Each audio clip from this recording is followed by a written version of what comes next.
Olá, bem-vindos de volta. Como é que vocês estão? Responderam às atividades? Agora nessa aula de número 11, nós vamos continuar resolvendo as nossas questões, certo? Questões essas que eu propus para que vocês responderem na aula passada. Essa aula será direcionada para os alunos do 9º ano do Colégio Santa Rita, aula de Biologia, ministrada pela professora Brenda Lima Carvalho, certo? Vamos lá, pessoal. Correção, ela vai iniciar na página 96 do nosso livro. Vamos lá para a nossa primeira questão. A primeira questão diz o seguinte: explique o que são fósseis e onde são encontrados com maior frequência. Pessoal, os fósseis nós sabemos que são restos ou vestígios, né, de algo que estava presente em determinada parte da Terra, em determinado tempo, certo? E onde é que eles são mais encontrados com maior frequência? Normalmente, esses fósseis eles conseguem ser armazenados em locais rochosos, certo? Em rochas sedimentares. Uma proposta de uma resposta está aí no slide para vocês, que é a seguinte: são restos ou vestígios de seres que viveram no passado e ficaram conservados. A maior parte dos fósseis encontram-se em rochas sedimentares. Questão número 1, essa aí. Vamos para a questão de número 2. Mencione duas evidências da evolução biológica e cite exemplos para cada uma delas. Olha, pessoal, as evidências para a evolução biológica, nós temos vários exemplos, mas nós podemos citar o exemplo da homologia, né, que nós vimos, as partes homólogas do nosso corpo, as partes análogas, são exemplos de evidências evolutivas, certo? Mas aí eu trouxe para vocês o registro fóssil, que é um exemplo, né, de evidência de evolução, e trouxe para vocês as estruturas homólogas. São evidências da evolução: o registro fóssil, como as pegadas e os ossos de dinossauro, é um exemplo. E a segunda, a presença de estruturas homólogas, como os membros anteriores dos mamíferos e análogas, como as asas das aves dos insetos. Ok? Vamos lá para a questão de número 3.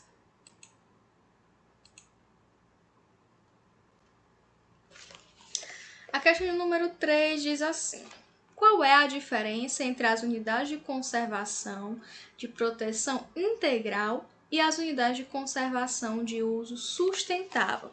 Pessoal, nós vimos naquela aula que as unidades de uso sustentável, ele pode ter a presença, né, de pessoas, claro que cuidando daquele ambiente, mas pode ter a presença de pessoas, por exemplo, os índios, que é para manter, né, aquele padrão, manter aquele ar sustentável, aquele ar de proteção.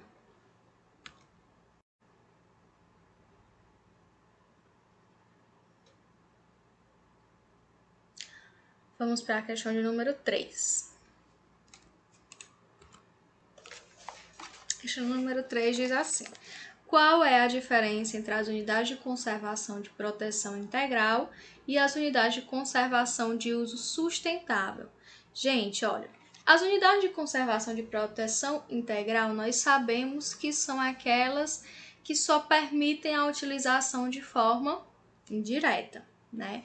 Já de uso sustentável, ela permite, desde que não atrapalhe o ambiente, que não prejudique o ambiente, você pode utilizar de forma direta os recursos, certo? Aí está a resposta mais bem formulada. As unidades de conservação de proteção integral permitem apenas o uso indireto dos recursos naturais, como, por exemplo, turismo, pesquisa científica e educação ambiental.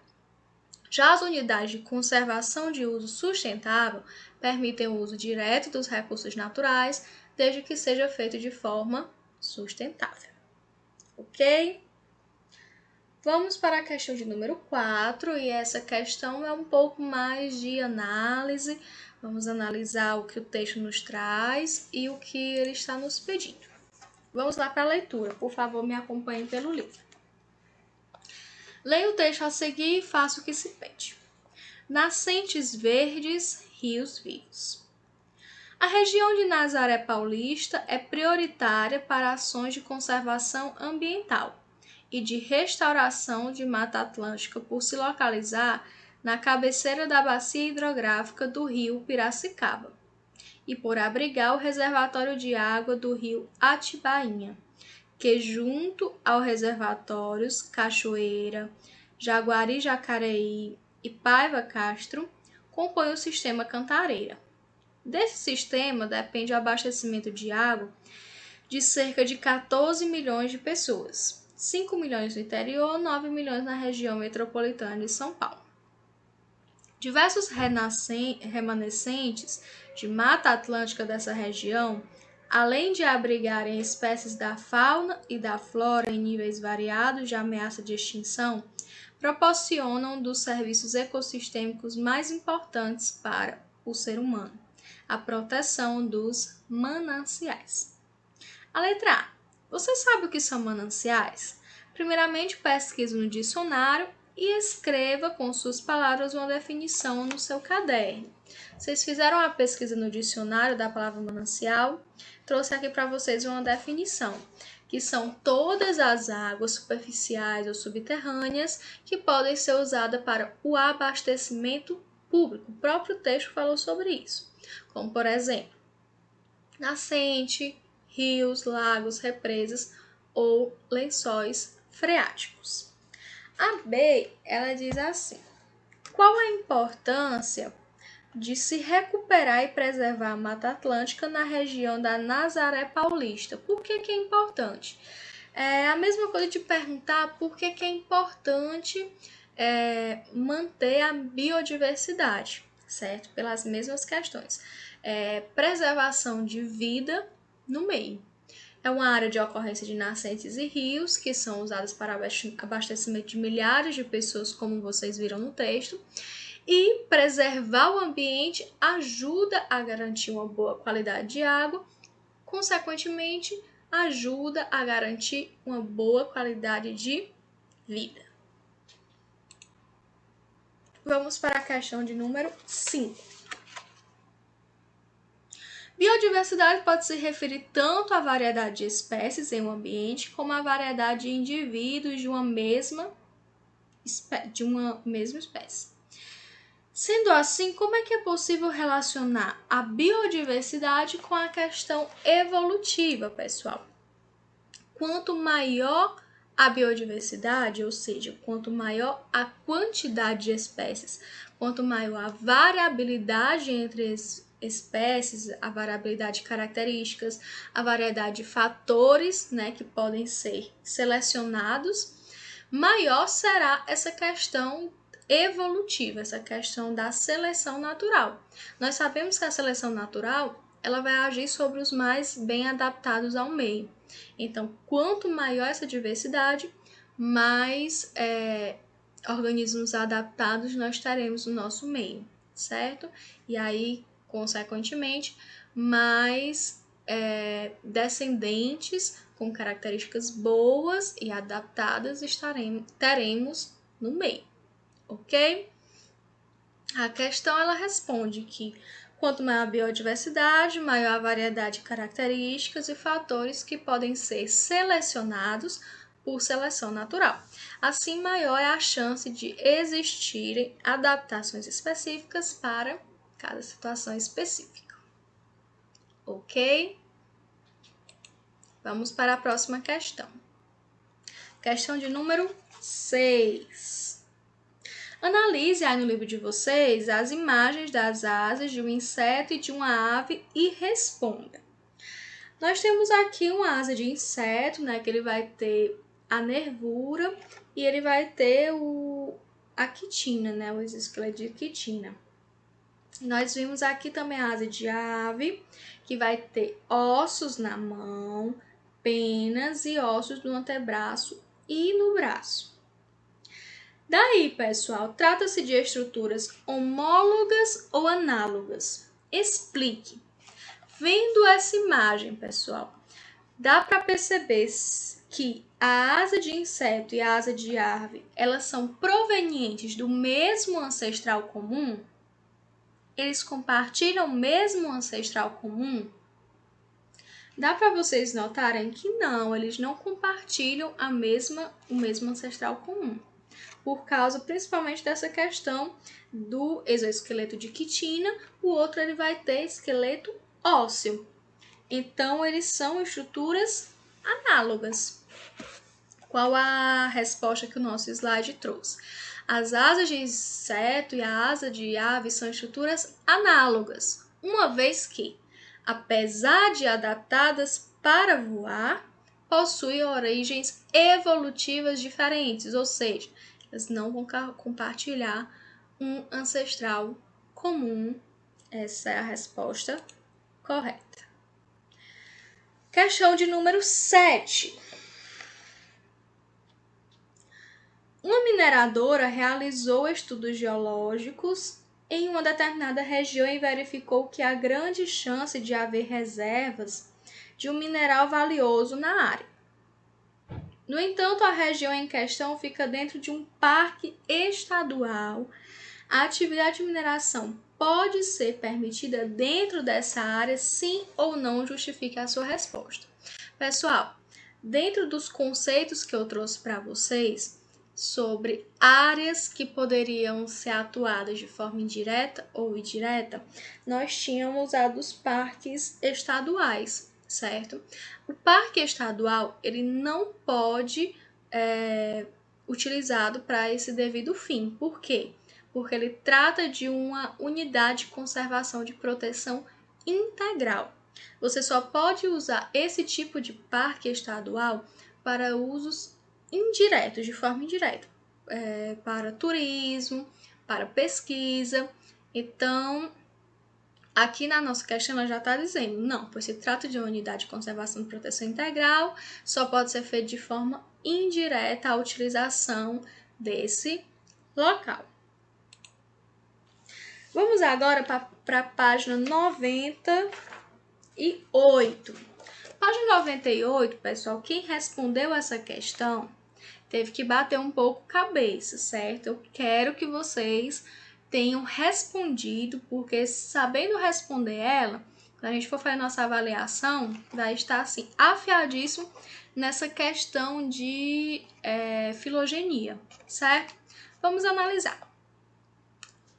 Observe as imagens das espécies fictícias, preencham tabela a seguir a respeito das características presentes em cada espécie representada. Utilize um X para indicar a presença de características em determinadas espécies. Com base na tabela que foi construída no item anterior e em seus conhecimentos a respeito da árvore filogenética, vocês vão preencher o diagrama a seguir, incluindo as características nos locais indicados e substituindo as letras pelos nomes da espécie correspondente.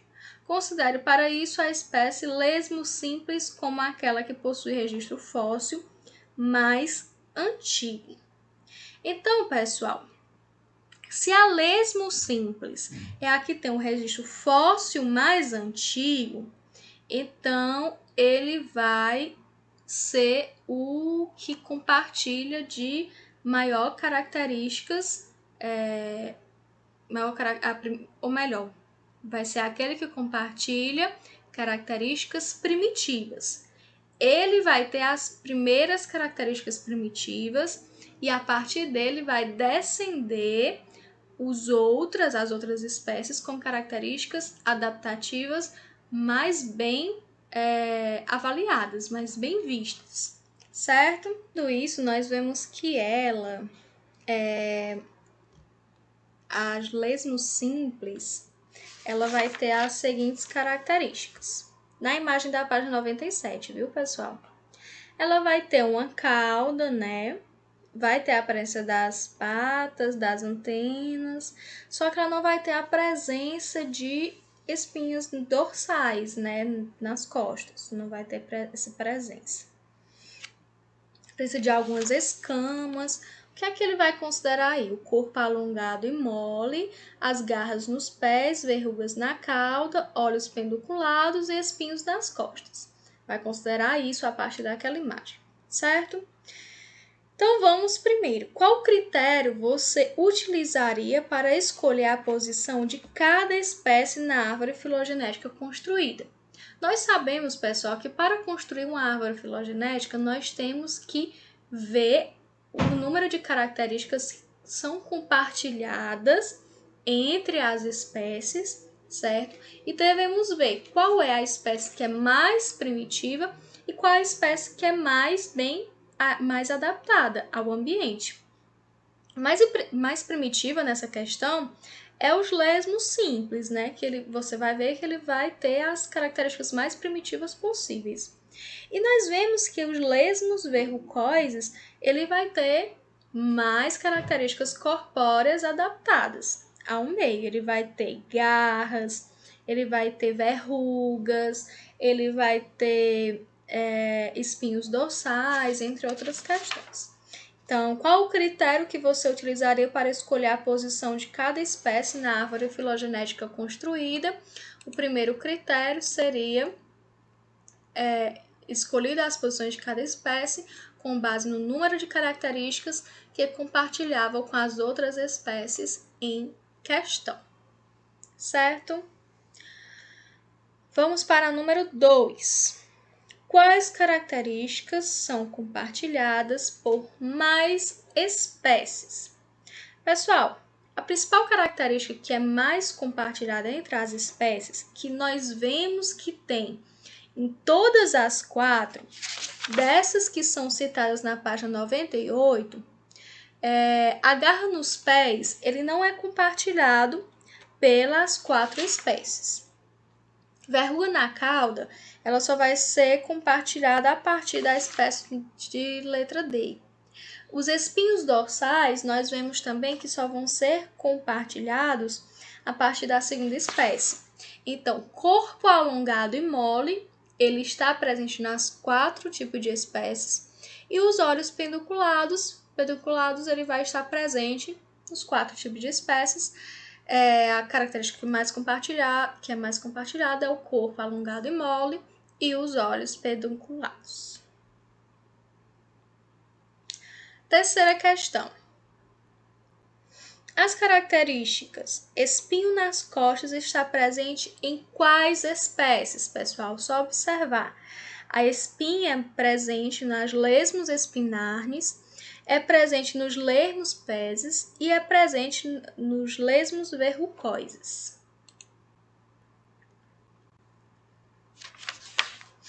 E por último, quais espécies são mais aparentadas? Como vocês chegaram a essa conclusão, pessoal?